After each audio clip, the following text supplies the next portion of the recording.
Right అన్న, నమస్తే నమస్తే అన్న. ఏం పేరు? నా పేరు కరుణాకర్ రెడ్డి అన్న. ఊర్లల్లో ఎట్లా ఎట్లా ఉంది ఈ రేవంత్ సర్కార్ మీద ఎఫెక్ట్ ఏమన్నా ఉందా అన్న? ప్రతి ఒక్కడు ఏడిచినోడు కానీ ఏడునోడు లేడు. నువ్వు పబ్లిక్ ఉసురు పోసుకుంటున్నాడు. ఏం ప్రభుత్వం అన్న ఇది? మొత్తం నాశనం అయిపోయింది. ప్రతి వ్యవస్థ ప్రతి ఒక్కడు కూడా తిట్టినోడే కానీ తిట్టినోడు ఎవడు హ్యాపీగా లేడు. ఊళ్ళోకి పోతే ఏది పడితే అది ఇస్తా అని చెప్పిండు, ఒక్కటి లేదు. ఇంతకుముందు వచ్చినాయి కూడా అన్ని బంద్ అయిపోయినాయి, ఏం లేదు. అన్ని ఇస్తున్నా అని చెప్పి విజయోత్సవాలు చేసిండు కదా. ఏం విజయోత్సవాలు అన్న? ఏమి ఇచ్చిండు ఆయన? ఏమి ఇచ్చిండు? ఒక బస్సు తప్పితే ఇంకోటి లేనే లేదు. ఒర్లుడు తిట్లు తప్పితే ఇంకోటి లేనే లేదు. ఈ ఏరియాకి అంతనో ఎక్కడనో అద్దె ఎక్కడనో ఎవడన్నా కొంటుండే ఇంత ఈ వాడో వీడో బతుండి అది కూడా పోయింది. ఒక్క కొడుకు భూమి కొనడం లేడే పోయింది. అయితే ఇప్పుడు యువతకు ముఖ్యంగా నిరుద్యోగులే తెచ్చుకుర్రు. నిరుద్యోగ యువత ఎట్లా ఉంది? ఉద్యోగాలు వచ్చినాయి? ఇంకెక్కడ ఉద్యోగాలన్నా ఉంది? అసలు గవర్నమెంట్ ఉద్యోగాలు దేవుడెరుగు. ప్రైవేట్ ఉద్యోగాలకి ఇట్లా ఏరియాలో ఆ ఫామ్ హౌస్లో ఈ ఫామ్ హౌస్లో పనుల్లో కొట్టేటోళ్ళు, ఏదన్నా కన్స్ట్రక్షన్ నడుస్తుండే అది నడుస్తుండే. ఒక్క పిల్ల ఒకడు బిల్లు కట్టేటోడు లేడు, ఒక భూమి కొనేటోడు, ఒక గుంట కొనేటోడు లేడు. మొత్తం వ్యవస్థ అంతా కుప్ప ఊలిపోయింది అన్న. ఆయనకు ఎవరు చెప్తారో, ఎన్నుకున్న వాళ్ళు ఎవరు చేస్తుండో ఆయనకు అర్థమవుతుందో అర్థమవుతలేదు. ఆయన ఏమనుకుంటున్నావు కానీ పబ్లిక్లోకి వచ్చి చూస్తే మాత్రం పబ్లిక్ చాలా ఘోరంగా ఎవడు కూడా హ్యాపీగా లేడు. తులం లేదు, ఏది లేదన్న. పబ్లిక్ ఉపాధి లేదు, ఏం లేదు. డబ్బులు రొటేషన్ లేదు, ఏం లేదు. ఎవడు హ్యాపీగా లేడు. మరి ఎట్లనే ఇప్పుడు 5 సంవత్సరాలు ఇంకా 10 సంవత్సరాల దాకా నేనే పరిపాలిస్తా అంటాను. ఏం పరిపాలన చేస్తాడు నా నోటితోటే పరిపాలన చేస్తాడు. పబ్లిక్ అయితే ఎవడు హ్యాపీగా లేడు. ఎవడు ఉపరాలు కూడా ఉంటాయి ఆయనకి. మళ్ళీ నోటు అంతే, అంతవరకు.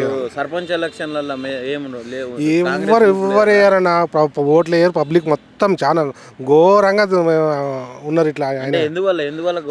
ఏముందన్న, ప్రతిదీ ఇన్కమ్ బంద్ అయిపోయింది. ఎవ్వడు ఏరియా అంతా ఇంత ఫామ్ హౌస్లు అవి ఇవి ఏమన్నా ఇల్లు కట్టుకుంటారో, ఎక్కడ అమ్ముకుంటుండే ఏదన్నా నడుస్తుండే, ఏం లేదు. ఒక్కొక్కడు కొనేటోడు లేడు, వాడు వచ్చేటోడు లేడు, వాడు పోయేటోడు లేడు. రియల్ ఎస్టేట్ మొత్తం పోయింది. అసలు ₹1 రొటేషన్ లేదు. ఒక పిల్లవాడు కొనేటోడు లేడు. చిన్న ఇంకా నోట్ మాటలకే తిట్టున్నాడు, పని మీద లేదు తిట్ట. ఇక ఎవడన్నా గిట్లే పొరలు గాడగాడ ఎకరెకర కొనుక్కొని అద్దె ఎకర అప్పులు చేసుకొని కొనుక్కొని పెట్టుకురు. ఆ కొడుకులో భూమి పోతలేదు. ఊరేసుకొని చచ్చిపోయే లెక్కలు ఉన్నారు ఇప్పుడు పబ్లిక్. పిల్లలు అంతా ఘోరం తిడుతున్నారు, అంత ఆగమాగం ఏడుస్తున్నారు. అసలు ఆ గ్రౌండ్గా ఏం జరుగుతుంది ఏంది ఆయనకి కూడా చెప్తుండా చెప్తలేడా, మరి ఆయన ఏం చేస్తుండా ఆయనకు అర్థమవుతుందో అర్థమైతలేదో. మరి ఇవన్నీ వదిలిపెట్టి ఇప్పుడు కేసుల మీద పడ్డాడు కదా, కేటీఆర్ని అరెస్ట్ చేయాలి, ఆయన తప్పు చేసిండు, కుంభకోణం చేసిండు అని చెప్పి. ఇప్పుడు ఈ పబ్లిక్ని అయితే హ్యాపీగా చేయి. ఫస్ట్ నువ్వు పబ్లిక్ తన మంచి పేరు తెచ్చుకున్నాక నువ్వు అవతల ఏమన్నా పబ్లిక్ ఏముంది గ్రౌండ్గా తెలుసుకో. నువ్వు నీ తన అది ఉంటుంది, ఇంటెలిజెంట్ ఉంటుంది, అది ఉంటుంది. గ్రౌండ్లోకి పోయి పబ్లిక్ హ్యాపీగా ఉన్నారా ఎట్లున్నారో ఒకసారి చూసుకో. అది చూసుకున్నాక నువ్వు పరిపాలన మీద దృష్టి పెట్టు. పబ్లిక్ అసలు ఏం లేదు, అంతా ప్రతి ఒక్కడు కూడా హ్యాపీగా లేడు. ఎన్ని వచ్చేటి బంద్ అయిపోయినాయి అన్ని. ఏ కూడా రైతు బంద్ వస్తుండే, అవి వస్తుండే, రైతులకు ఏది లేదు, అన్ని వచ్చినాయి బంద్ అయిపోయి. ఒక బస్సు తప్పితే ఇంకోటి ఏం లేదు అని చేసింది. అయితే నా ముఖ్యంగా ఏంటంటే అధికార పార్టీలకి జాయినింగ్స్ అవుతూ ఉంటారు. అంటే ప్రతిపక్షం వాళ్ళు ఉన్నోళ్ళు అధికార పార్టీలకి ఏదన్నా ఇట్లా ఏమన్నా అవకాశాలు వస్తాయని చెప్పి జాయిన్ అవుతారు. ప్రభుత్వంలో ఉన్న ఏ ప్రభుత్వం ఉంటే ఆ పార్టీలకు జాయిన్ అవుతారు. ఇప్పుడు ఈ అధికార పార్టీ నుంచి ప్రతిపక్షం వాళ్ళకు జాయిన్ అవుతున్న పరిస్థితి చూస్తున్నాం. నిన్న సొంత కొండారెడ్డిపల్లిలో కొడంగల్ నియోజకవర్గంలో జాయిన్ అయ్యారట. ఇంకా మీ ఊర్లో ఏమైనా జరుగుతున్నాయి ఇలాంటి? ఇప్పుడు జైనింగ్ కోసమే వచ్చినాం కానీ ఇక్కడికి జైనింగే ఉంది కదా ఈరోజు టీఆర్ఎస్ ప్రభుత్వంలో పెద్ద. ఎందుకన్నా విరక్తి వచ్చింది. పబ్లిక్ అంతా ఏం పాలన ఆయన, ఇది కొంత ఘోరం అయిపోయింది, మన చేతులతో మేము చేసుకున్నామని పబ్లిక్ చాలా ఘోరంగా ఉన్నారన్న. ఫైనల్గా ఏం చెప్తున్నారు రేవంత్ రెడ్డి?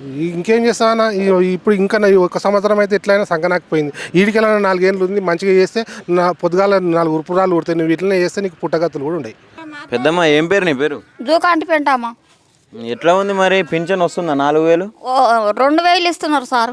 4000 అన్నాడు కదా రేవంత్ రెడ్డి వచ్చిన తర్వాత. ఇయ్యలే సార్ 2000.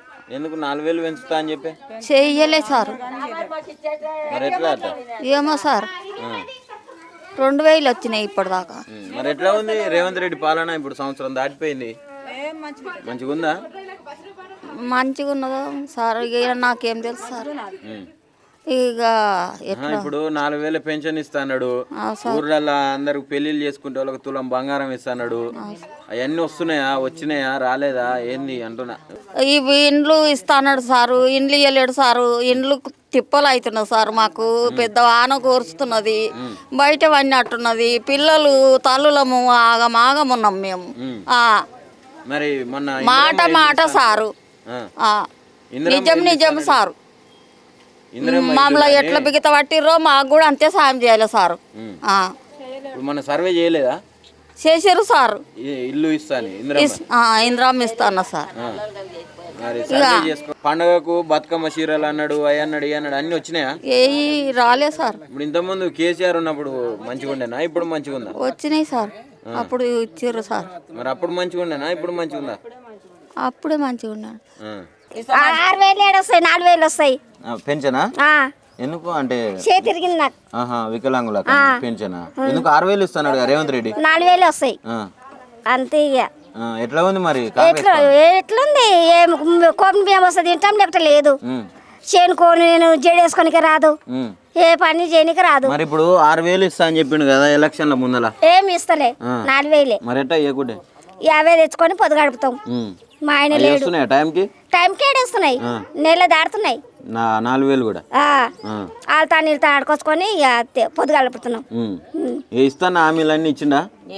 ఇస్తలే. గ్యాస్ ఫ్రీ అన్నాడు, అన్నాడు. ఏమి పిరి లేవు. గవి కోపం బియ్యము ఇంత పింఛని బతుకుతున్నాం. ఉద్యోగాలు వచ్చినాయి మీ ఊర్లో? ఏం లేవు, ఉద్యోగం లేదు, ఏం లేవు. మరి అట్లా అన్ని ఇచ్చిన అంటుండు ఆయన. ఏమి లేవు. బతుకమ్మ చీరలు కూడా లేవు. బతుకమ్మ చీరలకు బదులు 500 ఇస్తా అన్నాడు. అవి కూడా లేవు, ఏం లేవు. ఇక మరి ఎట్లా? ఎట్లా? ఇక 4,000 పింఛన్ వస్తున్నాయి, పొద్దు గడపాలి. కూలి పోను 4 పోను, ఇంటికాడ కూర్చుంటా. మా ఆయన లేడు, ఇక పైసల మీద ఆడతాడుతా అంతే. మరి ఇప్పుడు మళ్ళీ సర్పంచ్ ఎలక్షన్లు వస్తున్నాయి, ఇక కేసీఆర్ అన్ననే గెలుపు. ఇక ఈయనదేం లేదంట? ఏం లేదు. ఎందుకని? మరి అన్నని ఇచ్చిండు కదా, అప్పుడు మంచిగా ఉండేనా? అప్పుడే మంచిగా ఉండేది. కేసీఆర్ ఏమేమి ఇచ్చిండు? అన్ని ఇచ్చిండు. అన్ని అంటే ఇప్పుడు మనకు మంచిగా 3,000 పింఛన్ ఇచ్చిండు, బతికినాము. ఇప్పుడు ఏమి లేవు. రైతు బంధు, ఏమి లేవు. రైతు బంధు లేవు, ఏమి లేవు, ఏమి లేవు. ఇప్పుడు ఇప్పుడు ఇందిరా మిల్లు ఇస్తా అంటుండు కదా, రావు. మరి ఎట్టా ఇందిరా మిల్లు వస్తాయా? ఏమి ఇయ్యరు అవన్నీ అంతే.